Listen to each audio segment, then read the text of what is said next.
नमस्कार, मेरा नाम आलोक है। आप लाइव स्ट्रीज देख रहे हैं। बिहार बिग डिबेट में आपका बहुत स्वागत है। हमारे साथ दो मेहमान हैं। हम बात कर रहे थे कब वक्फ बिल की। चलिए, वक्फ संशोधन विधेयक जो है वो पारित हो गया, पेश भी हो गया, पास भी हो गया। वो ठीक है, विरोध भी हुआ, कितनी बातें हुई, लेकिन अब ठेकेदारों की बात हो रही है, मौलवियों की बात हो रही है, शंकराचार्यों की बात हो रही है। हालांकि तेजस्वी यादव पढ़ने लिखने की भी बात कर रहे हैं, हम उस पर भी आएंगे। अलग जगा रहे हैं शिक्षा की, जो गरीब गुरबे लोग हैं, दबे कुचले लोग हैं, उनके बीच जाकर हैं आप पढ़ाइए। पढ़ना जरूरी है, शिक्षा जरूरी है समाज के लिए। लालू प्रसाद क्या करते थे। वहीं अब क्या बिहार में हिंदू मुस्लिम, जो जेडीयू कहती है कि हमें कभी कराया नहीं है, लेकिन क्या अब तुष्टीकरण की राजनीति शुरू हो चुकी है। हमारे साथ राजेश तिवारी जी हैं, जेडीयू के नेता हैं, बहुत स्वागत है आपका। हमारे साथ आरजू खां जी हैं। आरजू खां जी, शुरुआत करेंगे हम अशोक चौधरी, बिहार सरकार के मंत्री हैं जी। उनका ताज़ा बयान सामने निकल के आया है। अल्पसंख्यकों की नाराजगी नहीं है। अखिलियत समाज की जब नाराजगी की बात हमने की, उन्होंने कहा क्योंकि कोई नाराजगी नहीं है, लोग हमारे साथ हैं। वक्फ बिल में जो अमेंडमेंट हुआ था, जो जेडीयू जेपीसी में मुद्दे लेकर गई थी, उसमें बदलाव हुआ है। हाँ, कुछ जो चंद ठेकेदार हैं, कहने का अर्थ ये था, कुछ जो चंद ठेकेदार हैं, ना किसी शंकराचार्य की जरूरत है, ना किसी मौलाना की जरूरत है, हमें सिर्फ जनता चाहिए। इस देश में सबको सबकी जरूरत है, ये अशोक चौधरी जी को समझना चाहिए। क्योंकि इस देश में और किसी भी समाज में सब एक दूसरे का पूरक होता है। अगर वो पूरक नहीं होगा तो समाज पूरा नहीं होगा। ये अशोक चौधरी जी को शायद समझ में नहीं आता है।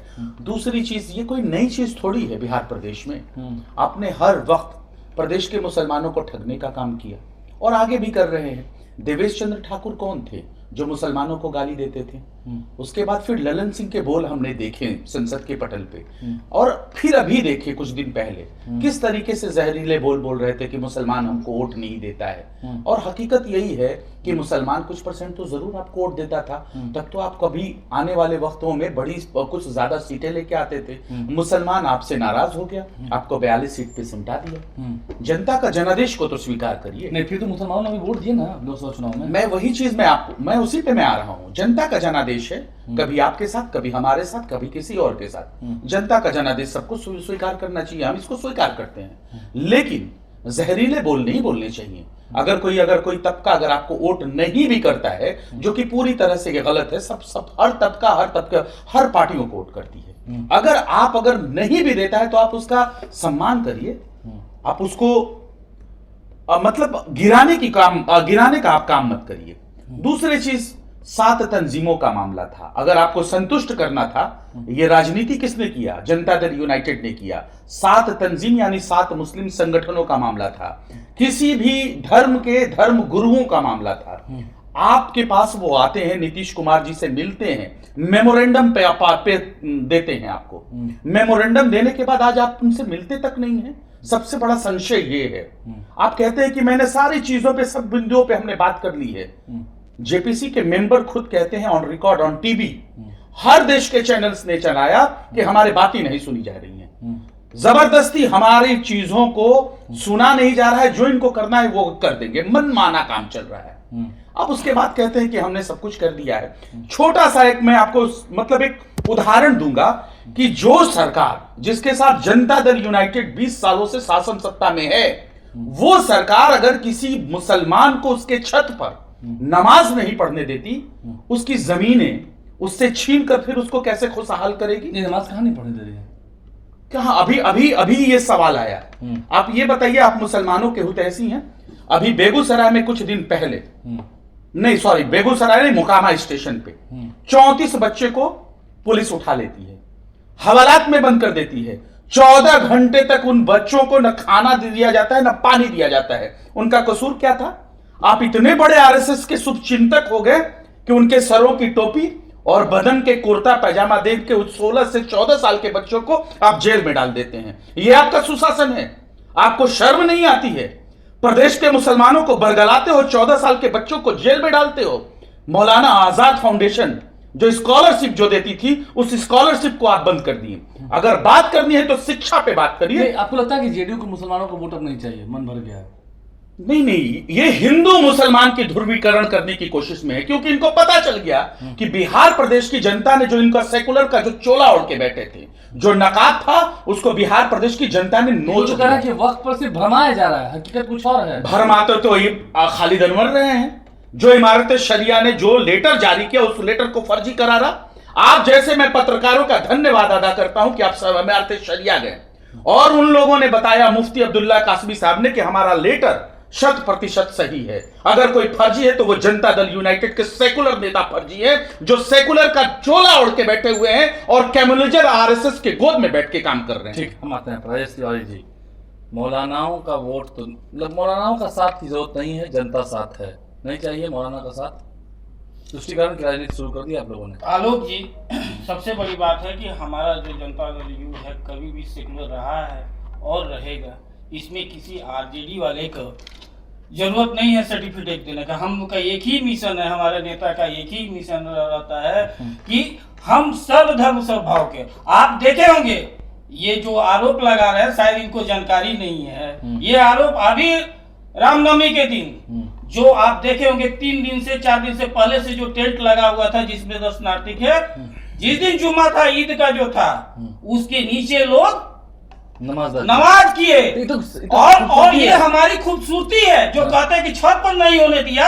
ये जो बिहार का राजधानी है पटना, और पटना का सबसे हृदय स्थल है महावीर मंदिर के पास, वहाँ जो ईद जो आपका मस्जिद है, और इस समय रामनवमी का ये हुआ और सभी हिंदू भाई उसको तहे दिल से उसको स्वागत किए।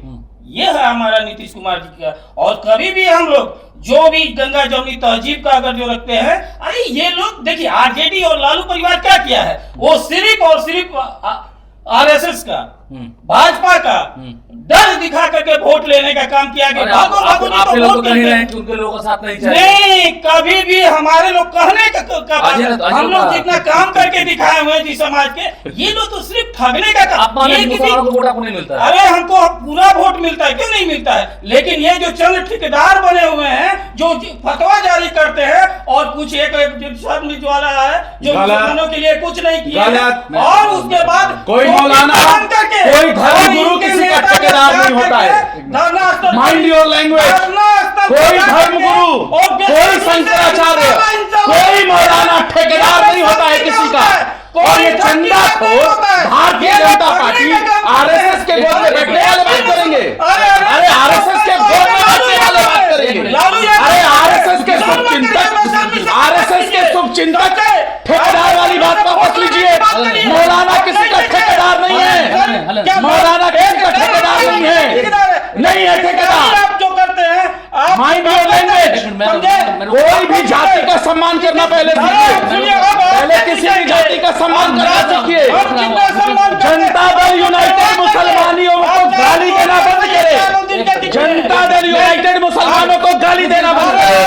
पहले भी कहूंगा, विपक्ष इतना इस देश का कमजोर नहीं है कि आप इस प्रदेश में बैठकर मुसलमानों को गाली दीजिएगा। किसी मौलाना का ठेकेदार कहिएगा, किसी धर्म को ठेकेदार कहिएगा। आपकी इतनी हैसियत नहीं है अभी, इतनी हैसियत नहीं है अभी। जो काम करो ठेकेदारी करते होंगे आप। आज गंगा जमुनी के ये जेडीयू ने मुसलमानों को गाली कब दिया है? देवेश चंद्र ठाकुर ने क्या किया? सुनिए, मुल्ला कठमुल्ला किसने कहा? ये जितने मुल्ला कठमुल्ला किसने कहा? लल्लन सिंह ने क्या कहा?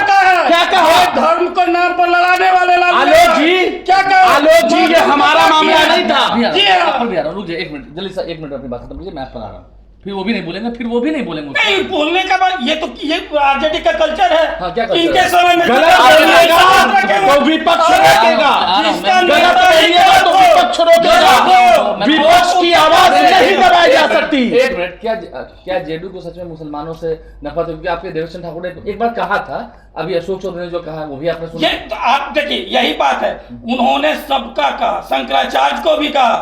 वैसा नहीं है, हमारे यहाँ सिर्फ डर और भय नहीं दिखाया जाता। हम लोग काम करते हैं, सिर्फ ये दिखाना, घड़ियालू आंसू बहाना कि ये बोल दिए वो बोल। अरे बिहार एक ऐसा राज्य है जहाँ मुसलमानों, ये तो ऐसे है कि जो भागलपुर दंगे को लेकर के हेलीकॉप्टर पर घुमाने वाले लोग और साबुद्दीन के मैयत में ले जाने वाले लोग, और ये लोग हम लोग विधवा विलाप करना छोड़िए। अरे विधवा विलाप करना छोड़िए। जनता दल यूनाइटेड के आरएसएस के शुभचिंतक, आरएसएस के शुभचिंतक, अरे आरएसएस के शुभचिंतक जनता दल यूनाइटेड के प्रवक्ता घड़ियालू आंसू बहाना बंद करो, आप घड़ियालू आंसू बहाना। लगता है कि जेडीयू पूरी तरह से आरएसएस के राह पर ही चल पड़ी है।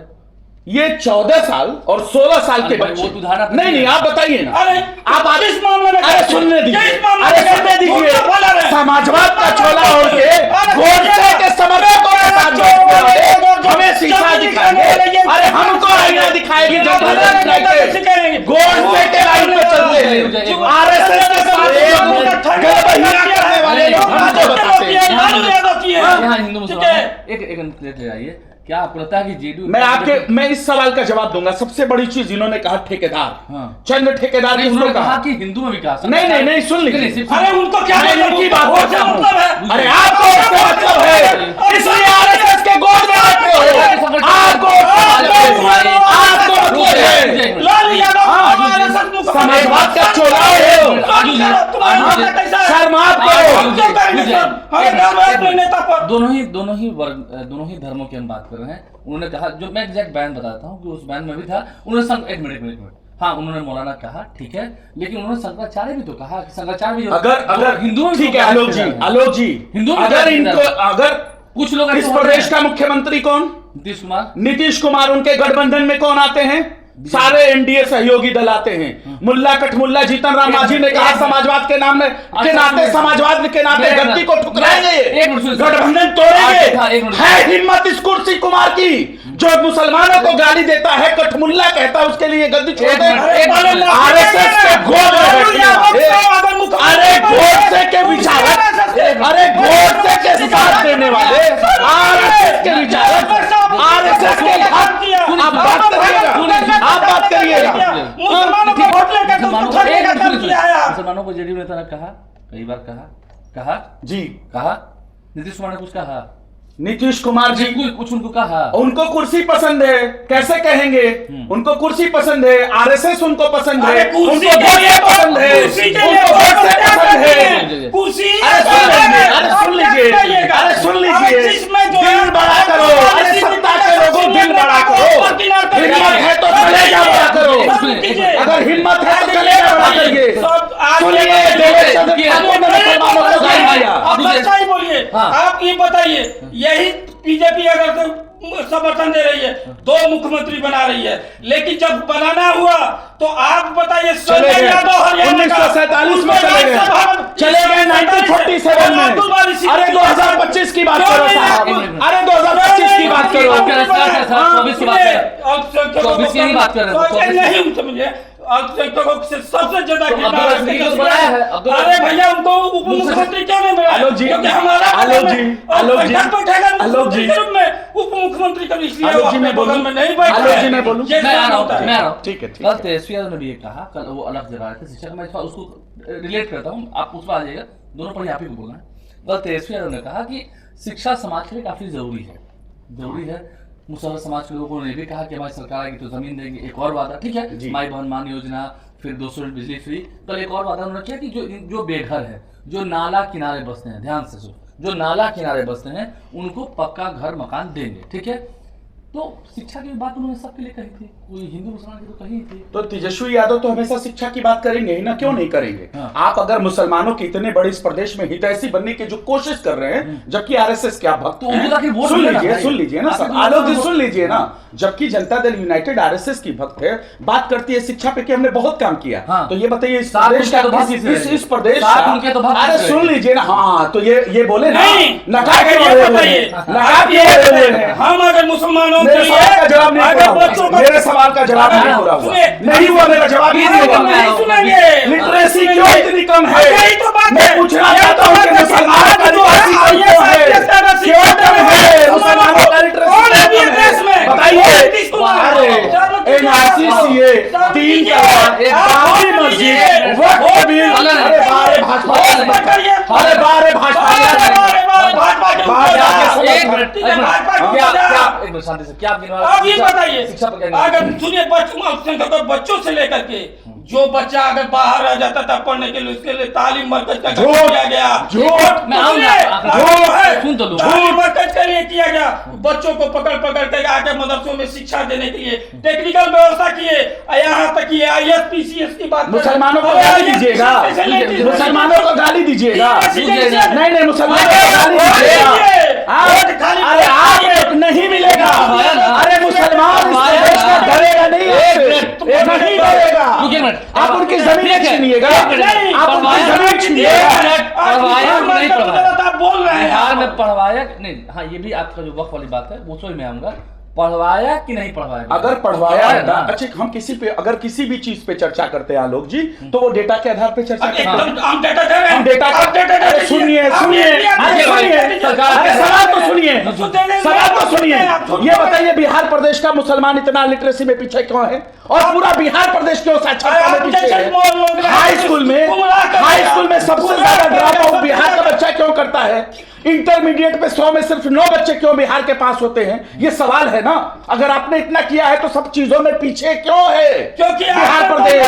अब देखिए आज जो अब शिक्षा लोग दे रहे हैं, 20 साल से शासन सत्ता में ये काम किए 20 साल से शासन सत्ता में ये सवाल हमसे सवाल आप उठा रहे हैं। आप ही एक बात बताइए, जो शिक्षा की ये बात कर रहे ने हैं, कहा कि शिक्षा सबको लेनी चाहिए, एकदम लेनी चाहिए ये हर को, लेकिन लेकिन शिक्षा में पीछे क्यों बिहार? भाई वो तो सब इनको वोट नहीं देगा। वो तो सब तो आज ये बताइए, अगर हम लोग शिक्षा का मदरसा का अगर जो आधुनिकीकरण कौन किया? ये नीतीश सरकार किया। पहले मदरसा में बच्चे नहीं पढ़ते थे, एकदम नहीं पढ़ते थे। और जिस तरह से आज आधुनिकीकरण कंप्यूटर से लेकर ये लोग कह रहे हैं, हाँ, तो आज तुम्हारा एक पता है, आप लोग- सरकार आपकी थी, नहीं सरकार आपकी नहीं देगा कौन? सरकार आपकी देगा कौन? हम सबसे ज्यादा तो यही तो बात है कि हम लोग को शिक्षा को लेकर के जो पिछला अल्पसंख्यक पीछे हैं, जो सिर्फ राजनीतिक के रूप में इस्तेमाल हुए हैं, उनको मजबूती के लिए, उनको मेन भाग में आने के लिए, वो उनके लिए हम लोग सरकार से अमल करते हैं। आप बड़ा गिनवा रहे हैं कि आपने काम किया, ये किया, वो किया, तो उनके खिलाफ भी तो बोल ही रहे हैं ना। कभी खिलाफ नहीं हम बोल रहे हैं, क्या हुआ? हम कभी भी किस खिलाफ लैंग्वेज नहीं बोल बोल रहे हैं। किस ये लैंग्वेज? वो लोग जो घड़ियालू आंसू बढ़ा है, सिर्फ दिखावा को, गरीबों को जमीन देंगे। अरे गरीबों का जमीन, सबसे ज्यादा गरीब को जमीन छीनने वाले वो हैं, अपने चचेरे भाई तक का जमीन लिखवाने वाले वो हैं। सुनिए, ये जो कह रहे हैं, जिस तरह वक्त का है, आप एक भी बिहार एक ऐसा राज्य है, ये क्या बोलेंगे जहाँ सबसे ज्यादा कब्रिस्तान का घेराबंदी का किसका काम है? वक्फ बोर्ड का। लेकिन कौन करवाया है? सरकार करवाया है। लेकिन वक्त में सबसे ज्यादा आप वक्फ बोर्ड की बात कर रहे हैं, आपके वक्फ बोर्ड के दोनों ही चेयरमैन हैं, सिया वक्फ बोर्ड और सुन्नी वक्फ बोर्ड, दोनों ही चेयरमैन से मोटा मोटी मैंने बात की है, चलाया भी है। क्या दोनों खुश है? आपके ही वक्फ बोर्ड के चेयरमैन खुश नहीं है? दूसरा वो क्या, हमारे यहाँ लोकतंत्र है, हम सबको अपने बात कर रखने का। यहाँ तो अरे लोकतंत्र को जनता दल यूनाइटेड नहीं मानती, आरएसएस नहीं मानती, लोकतंत्र को आरएसएस नहीं मानती। आप उसके शुभचिंतक हैं, आप उसके गोद में बैठे हुए हैं, आप क्या बात कर रहे हैं? अरे आप गोडसेवादी हैं, जनता दल यूनाइटेड गोडसेवादी है। आप तो आप भ्रष्टाचारी हैं। अरे भ्रष्टाचार तो सबसे, आप देश के सबसे बड़े भ्रष्टाचारी भाई आप सरकार में बैठे हुए हैं। अरे भाई, आज आप दोनों में इतना कह सकें गर्मा गर्मी हो रखा है, कभी आप दोनों भी एक दूसरे के यार हुआ करते थे। वो जमाना खैर बदल गया, वो जमाना बीत गया, उसकी बात हम नहीं करेंगे। हम जरा फैक्ट्स पर ही आते हैं। उन्होंने फैक्ट्स बताया कि उन्होंने काम किया, ये किया, वो किया, ठीक है, पुराना याराना है, थोड़ा उसका भी दिल में ख्याल रखना है। हमारा याराना भारतीय जनता पार्टी से नहीं होता है, जेडीयू से था आपका, समझे? जेडीयू से था। ये एक चीज की गारंटी है आरजू जी, कि भारतीय जनता पार्टी आरएसएस से हम हाथ नहीं मिलाते हैं। 2 साल पहले तक आप भी कहाँ मिलाइएगा? उन्हीं के बदौलत जिंदा है। अरे चुप रहिए साहब, क्या हो? देश की जनता के बदौलत जिंदा है, देश की जनता के बदौलत जिंदा है। आरएसएस के रहमो करम पे नहीं जिंदा है, आरएसएस के रहमो करम पे आज जिंदा है। क्या मुसलमानों का प्रतिकार इस बार 25 में झेलना पड़ सकता है जेडीयू को? आपको ऐसा लग रहा है? पूरे बिहार प्रदेश के जा भी मुसलमान तो रहे हैं। जिनको इन्होंने गाली दिया है, जिनके धर्म गुरुओं को, जिनके आलिम मौलाना और बड़े बड़े जो ये है क्या बोलते हैं धर्म गुरु हैं, जो इनको इन्होंने गाली दिया ना, उसका वोट का चोट से बदला ले। कितना? एक बार तो 115 था जेडीयू का, फिर आ गया 71 आपके साथ, फिर 43 जी। इस बार 2, 5 और आप भारतीय जनता पार्टी इनको खाएगी। अच्छा, अरे हम हमेशा से प्रदेश की बड़ी पार्टी हैं और रहेंगे। एक मिनट, हम सबसे खराब दिन देखे हैं तो 43 देखे हैं, ठीक है। ये सबसे अच्छा दिन देखे हैं तो 115 देखे हैं, 17। ये सबसे खराब दिन देखे हैं तो 22। मैंने खराब में भी इनसे हम डबल रहे हैं, खराब में भी। अरे जनादेश लूटने वालों, आप बिहार के तीसरे नंबर की पार्टी है, आप बिहार के तीसरे नंबर की पार्टी है, बड़ी बड़ी बात कर रहे हैं, बड़ी बड़ी बात कर रहे हैं। अंतिम सवाल मैं ये कह रहा हूँ, ये कह रहे हैं कि अगर 5 सीट भी आपको आएगा, जो भी है 10 सीट 10 सीट, ठीक है, एक प्रतिक्रिया दे रहे हैं, उसकी वजह आरजेडी नहीं होगी, उसकी वजह मेन वजह बीजेपी होगी। बात ये है ना, आपने जो कहा बीजेपी सब जानता है, देश का हर गठबंधन जानता है कि ये सबसे बड़े ठग हैं, ये दूसरे को ठग लेंगे। तो हम कहेंगे सपना देखिए, सपना देखिए, अच्छी बात है, देखिए सपना। पिताजी आ रहे होते उसी बार इस बार भी आ रहे अब मैं बोलूं इसका जवाब दूं? अब मैं इसका जवाब दूं? नहीं, मैं इसका जवाब देना चाहता हूं। अगर नीतीश कुमार के अंदर अगर हिम्मत है तो कहीं से चुनाव लड़के दिखा। अरे नीतीश कुमार को मैं चैलेंज करता हूं, कहीं से चुनाव लड़के दिखा। कितना बार लड़ाइए, हिम्मत है, उनके बेटे को लड़ाइएगा, हिम्मत है, नीतीश कुमार को लड़ाना, बात करते हैं। आपकी हैसियत है कि नीतीश कुमार को इलेक्शन लड़ा दें। बहुत शुक्रिया। देखना होगा जब चुनावी रंजिश होगी उस दौरान आलम क्या होगा, क्या उस वक्त कह सके हैं उस वक्त माहौल क्या होगा। आप दोनों मेहमानों का बहुत शुक्रिया। अब देखना होगा आने वाले समय में माहौल बदलेगा, सियासत बदलेगी, लेकिन मुसलमानों का जो वोट है वो वोट का चोट किसे झेलना पड़ेगा। हमारे चैनल को सब्सक्राइब कर लें, साथ साथ फेसबुक पेज भी लाइक करें। इसके अलावा एक हैंडल पर लाइव फॉलो करें। धन्यवाद।